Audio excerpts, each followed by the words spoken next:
From coast to coast, she targeted the country's wealthiest families. She committed so many thefts, and the more she did it, the more successful she was. Victims never suspected a thing. She should have been on Broadway. She was a consummate actress. Witnesses could remember only one thing about her. Everybody picked up on the fact that she had red hair. After every crime, she vanished, leaving police helpless. You're essentially looking for a ghost. Find out how she did it. Next on Masterminds.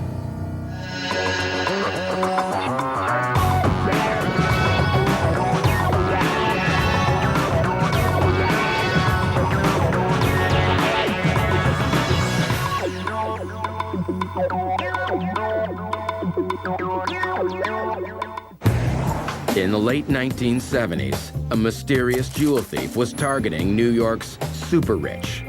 Some of the cases, people were missing well over $100,000, $200,000 worth of jewelry, which in the late 70s, that was a lot of money. People were going to a Broadway show or something like that, and they left, and when they came back, they found that their home had been burglarized. Goldman Sachs heiress Barbara Cohn had a shock waiting for her when she returned home from a party. Hello? When we came back, the door wasn't locked, and I thought, this is really weird. We went upstairs, and then I saw the empty boxes, and I realized what had happened. Every single piece of my jewelry, everything my great-grandmother had given me, everything my grandmother had given me, my mother, my father, was gone. $150,000 in jewelry had been stolen. It was a horrible feeling. When detectives arrived to investigate, Cohn told them who she thought was responsible. I said, guess what? You're not going to believe this, but I think I was robbed by my housekeeper. Any fingerprints or anything?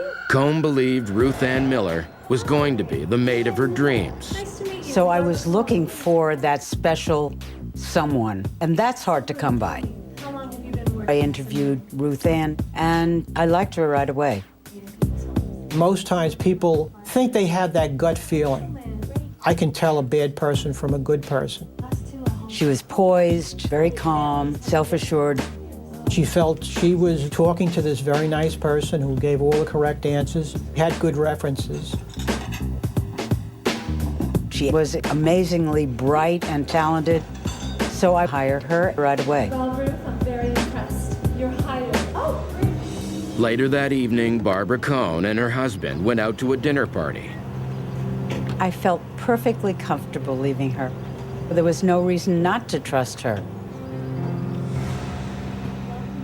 At the dinner, I told my friends that I have a perfect housekeeper. It's going to fit into our family. I'm thrilled, and she's a real gem. Very disappointed. But Ruth Ann Miller was anything but a real gem. She had left investigators nothing to go on, other than clothing recovered in the maids' quarters.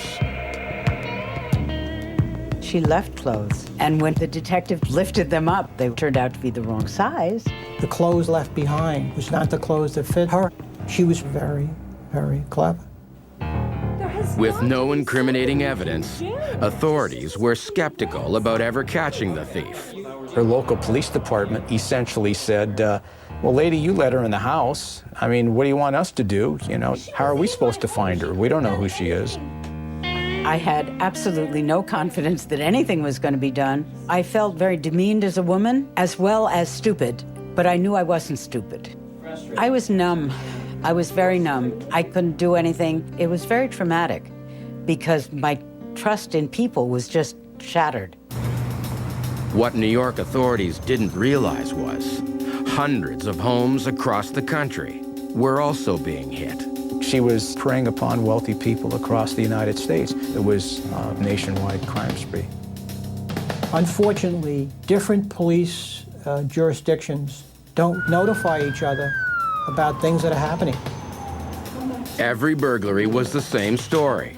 A homeowner had just hired a new maid. She gained the trust of the victims and succeeded in getting the job. As soon as she was left unattended in the house, she stole the jewelry and left undetected. We all gave her a little window of opportunity, and she was in and out like that. And I always thought that was pretty amazing. She was hired and cleaned house on every one of them. Every victim gave the same general description of the maid. A female, black, in her mid-30s, 5'6" to 5'8", 130 to 140 pounds. As much as they say that they can identify the maid, the one main thing that everybody picked up on was the fact that, well, she had red hair. We kind of came to a dead end because there was very little to go on. These cases were virtually impossible to solve. There were really no leads to speak of. They could work hundreds of hours on the case and get nowhere. It was a nagging feeling that we're being outsmarted at every turn. The mastermind eluding police was Carrie Lee Jenkins, a poor Georgia housekeeper who traveled the country and scored millions from America's wealthiest families. The question is, how did she do it?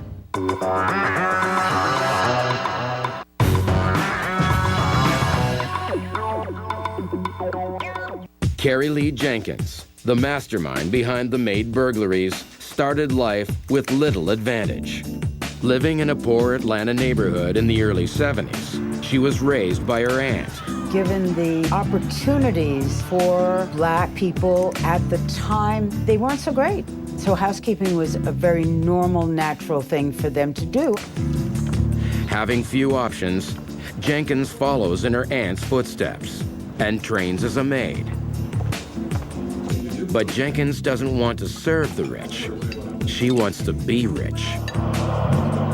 Jenkins was amazingly bright and talented and could have been working at something else much more important if she had had the chance to go to college.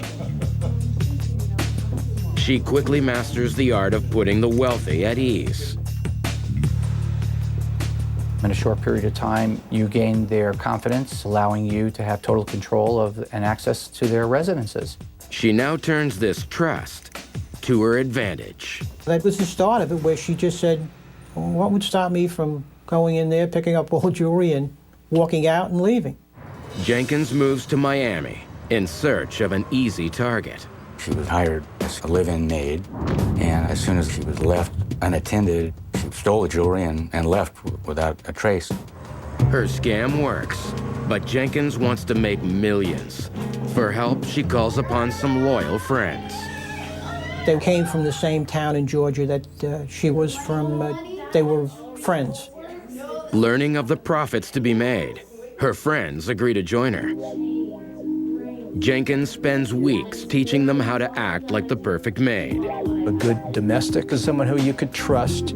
People would get this sense of confidence and, oh, this is a wonderful person. She can come in my house. This is what I'm looking for. Finally, to confuse witnesses, she outfits them with identical red wigs. Ready to strike, Jenkins chooses the perfect target, New York. After traveling separately, disguised as business executives, the women meet up at a Manhattan apartment. When they came into town, they were staying at a friend of theirs. The gentleman had an apartment on the west side, and he gave them the use of their apartment. Jenkins gets straight to work. Jenkins went to the Times and looked to see who was advertising for live-in maid.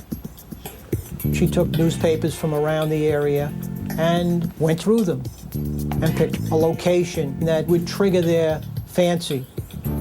They were smart enough to pick just the best neighborhoods. After setting up job interviews for her team, Jenkins gives them unique characters to suit each employer's needs. They each developed different personas. If you were Jewish, she knew how to make pot roast and potato pancakes, and she knew about the holidays and things like that. It was like being in a good play, and they were great actresses. The team then forges false resumes and reference letters. Her references were very similar to the ones you'd get from a highly qualified person. They showed long employment on engraved stationery. Next, each maid sets out to her designated interview using public transportation. If you show up at public transportation, be it a bus, be it a train, the majority of the maids did the same thing. So nothing stood out. Then, a maid calling herself Ruth Ann Miller arrives at Barbara Cohn's for an interview. She's able to portray herself as someone who could help a wealthy family who's in need of a good domestic. Everything about Miller impresses Cohn. She was dressed nicely. She was neat and clean and tidy. There was nothing garish about her. This was their stereotype. This is what I would like to have my maid look like. And they said, if this is what you want your maid to look like, perfect. This is the way we're going to dress. Ruth Ann gave me numerous written references and a couple of phone numbers. She just said, call this number. This is where I worked before. When I called, there was a high glowing reference. And of course, she was just calling a friend of theirs. To seal the deal, Miller applies pressure, saying she has numerous other job interviews that day. Barbara felt that, well, if I don't hire her right away, she's going to go answer someone else's ad, and I'm going to miss out on hiring this person.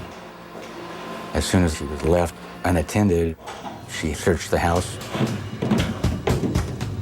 She never intended to stay there and clean house, other than to clean house by taking their jewelry and money. She took the things that sold, that she could fence properly, and that would bring the biggest buck. After stashing the jewels, Miller leaves some oversized clothing behind and escapes to a local train station. She walked up purposely to let the cab driver see her in the train station. She never took that train. Knowing police will be on her tail, Miller uses a restroom to change identities again. She put a black wig on because the cops were looking for a redhead. I mean, literally the cop would walk right past it because, well, I'm looking for a redhead, got black hair. Ruth Ann Miller is then picked up by one of her accomplices. The team regroups at the apartment, where Jenkins collects $500,000 in jewelry. Her operation is now ready to sweep across America. But she doesn't realize two of her victims will stop at nothing to bring her down.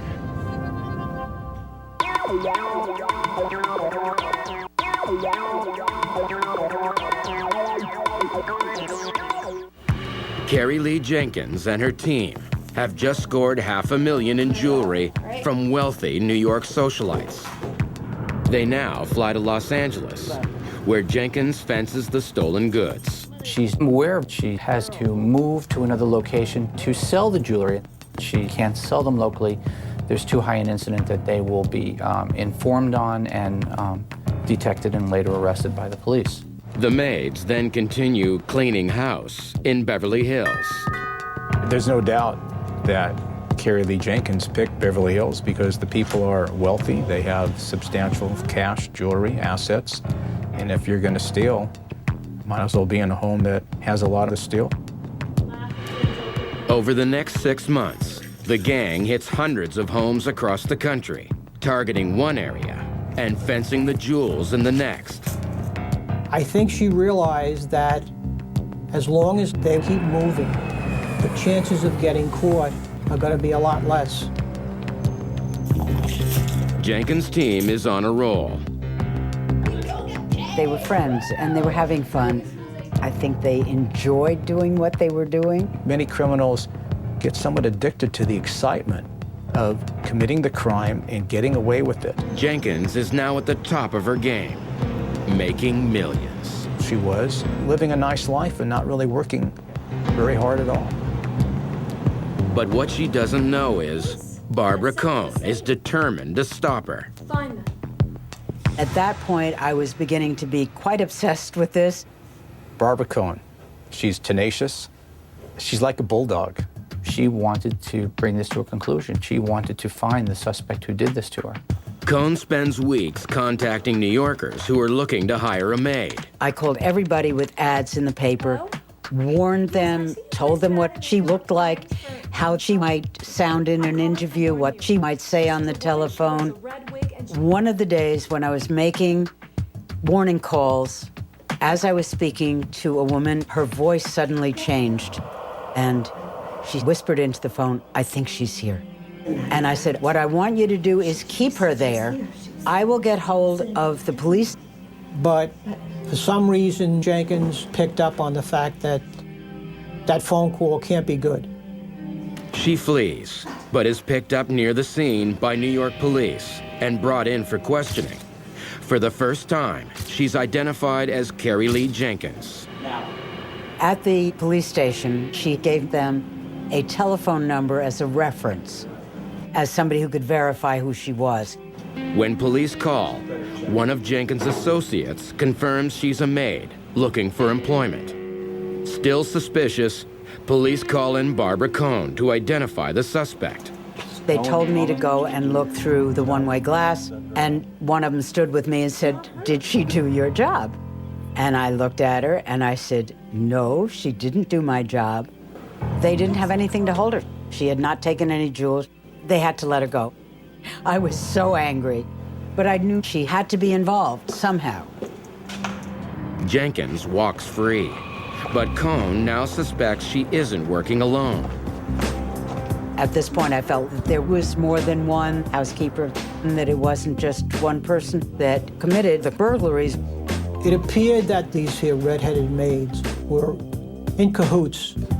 Taking Cohn's lead, police traced the number Jenkins gave them to the Manhattan apartment. They discover hundreds of calls were made from there to Miami. If you're looking at telephone records and you see calls made over and over again going to Miami, you feel that's important. When New York authorities contact Miami police, they're informed of a similar rash of burglaries in Florida. Crimes occurring in the Miami Beach area, the Coral Gables area, also in the city of Miami.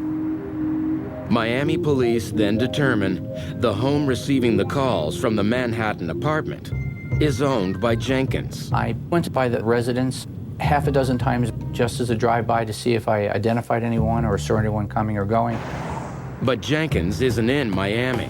She's thousands of miles away in Beverly Hills, impressing homeowner Nancy Moss. She said, "You know, Mrs. Moss, I don't mind doing anything in the house. And I could make your windows really, really sparkle." And I said, "Oh, great, wonderful." Nancy Moss hires her on the spot. The first time Jenkins is left alone, she wastes no time getting to work. But then, the unexpected happens. Her daughter happened to come over to the house before the suspect had made her escape, which definitely startled the suspect because she thought that she basically was secure in the house. My daughter said that the woman seemed really, really flustered.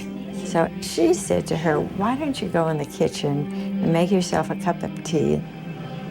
Realizing the daughter isn't suspicious, Jenkins makes her escape with the jewels.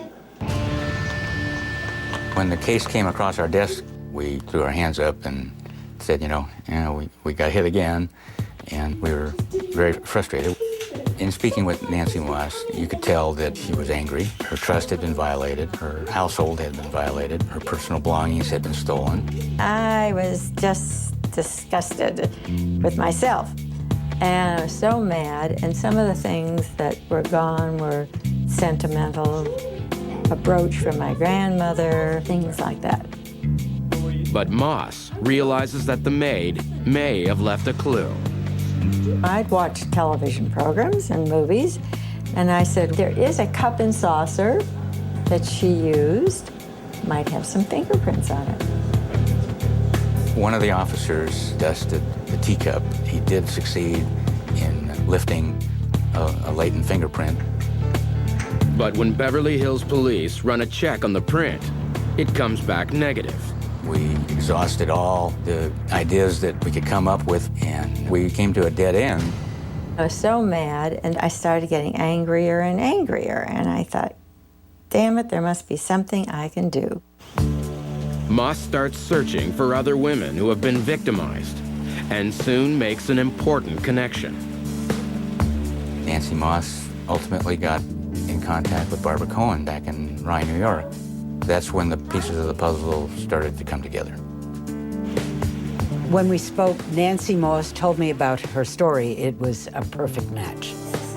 Cohn has New York police send Jenkins' photo and fingerprints to Los Angeles, hoping to finally link her to a burglary.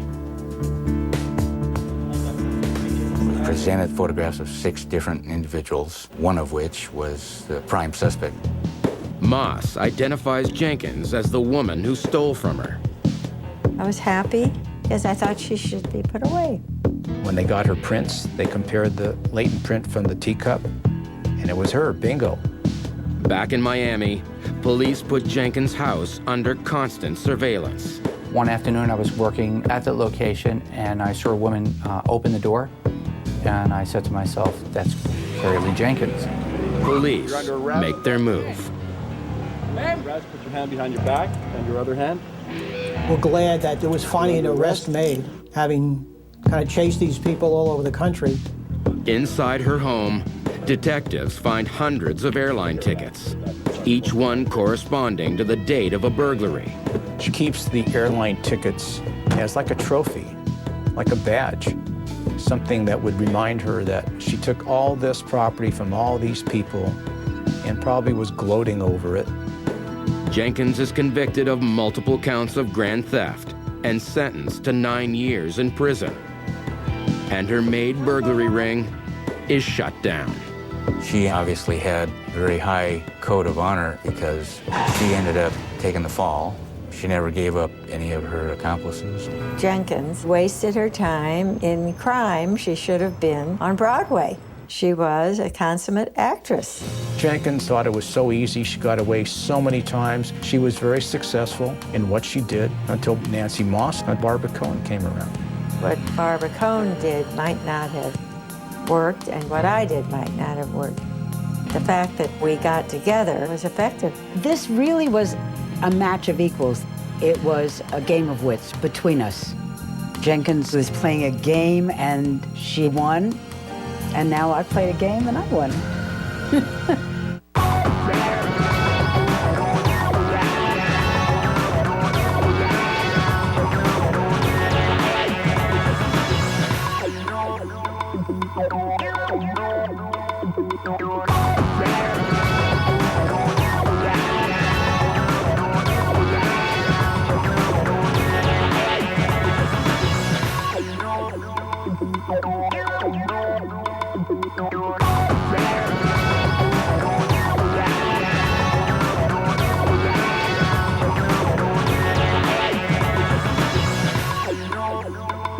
Oh,